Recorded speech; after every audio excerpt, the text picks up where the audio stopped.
Dəyərli izləyicilərimiz, bəzən bir sıra sosial suallar ünvanlayırsınız. Onlardan ən çox gələn suallardan biri də budur ki, əgər bir nəfər yaşa görə və yaxud da əmək pensiyası alırsa, o həm də əlilliyə görə pensiya ala bilərmi?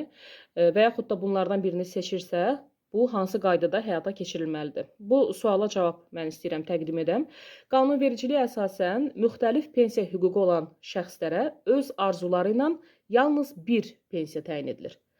Yəni, şəxsin əmək pensiyasının bir növündən başqa növünə keçmək hüququ əslində var.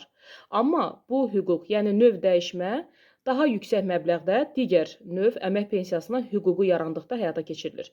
Yəni, düşünün ki, bir şəxs əgər əlilliyə görə pensiya alırsa və o artıq yaşı çatıb və pensiyaya çıxmalıdırsa, o zaman o özü seçir, yəni məbləği baxır ki, hansı yüksək məbləğdədir, onu seçib həmin pensiya növünü ala bilər.